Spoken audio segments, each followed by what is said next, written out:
So I was on Facebook the other day, updating my Stupid Ideas page, and I noticed a link on the right-hand side to add your story. And I scrolled down and clicked on it, and I started to think about what I was going to write. And I realized pretty quick that it was going to take more than a couple paragraphs to put in everything that I wanted to say. So I figured instead of doing that, I'd sit down here and tell it in a different way. When people find out about the silly things that I do, a lot of times they ask if I ran in high school, and that's an easy answer is no, I did not. I did drugs in high school. I also started smoking and kept up with that for a long time. By 2008, I had been smoking a pack or more a day for 15 years.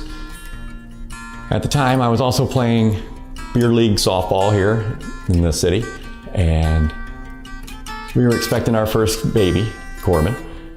And I remember one day I was up to bat, I hit the ball, it was a hard hit ground ball to the shortstop, and I sprinted as fast as I could. I made it to first base and I beat the throw. It was bang, bang play. I beat the throw, and I just remember looking and realizing that I didn't have to run to second, and I was like, thank goodness, because if I had to run to second, I think I probably would have died. And I looked over at Heather standing on the sideline with a big old pregnant belly, and she was all yay and cheering for me, and she was all happy.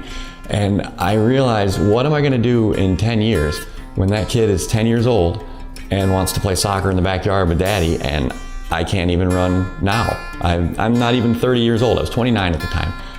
I'm not even 30 years old, and I can't run 60 feet to first base without dying.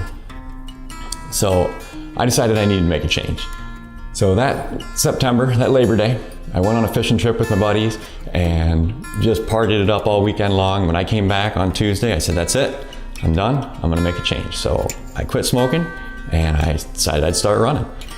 So at the time, I knew nothing about it. I just started running around the block. Just that simple. I would put a stopwatch on the tailgate of my truck, and I had a loop that I would run. It was about, well, it started out short. I would run a mile or so, and I built up a little bit more, and I'd add a little more as I got better at it. I'd start the stopwatch on the back of my truck and run my loop and get back and stop it as quick as I could and try to get faster and faster at it. At the time, we had season tickets to the Loons baseball team here in town, and our section leader was Bill Schaefer. He was an avid runner, and I had often talked with him about it. He'd ask me how my training was going, and talk with him and his daughter Emily, and she kept on me to sign up for a race. And I was like, there's no way I'm not gonna sign up for a race. That's something, I'm not a runner. I'm just someone trying to be a little healthier after I quit smoking for so long. But she finally convinced me to sign up for the Dow Run Walk. And I signed up for the 5K, and I ran it and was just blown away. I couldn't believe it. It was so much fun. I'd never done anything like that. It was totally new. I loved the community. I loved how everybody came together and cheered for each other, regardless of how fast or how slow they went. It was fantastic. I was like, this is me. I need to do more of this. So I started signing up for more, started doing research on targeted training and how to train smarter and how to get faster. And I wonder if I could do a 5K I wonder if I could place in my age group in a 5K. And then that became, I wonder if I could win a 5K. I wonder if I could run a 10K. I wonder if I could run a half marathon. And also about that time, something else happened. My sister was diagnosed with a brain tumor. She had been an otherwise healthy 29-year-old girl just going through life, had some symptoms out of the blue one day, and it turned out to be bad. We didn't know it at the time, but the little sister that had been there as long as I could remember was gone about a year later. That made me start thinking about how any day could be your last and you never really know.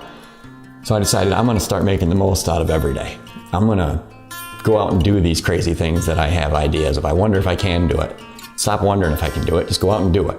So I signed up for half marathons. I signed up for marathons. I finished quite a few marathons now. In 2014, I qualified for and ran the Boston Marathon, and then again in 2016. In 2015, after the Dopey Challenge, I got my name in Runner's World magazine when I took 4th overall in cumulative time. I've finished 10 or 12 50-mile races.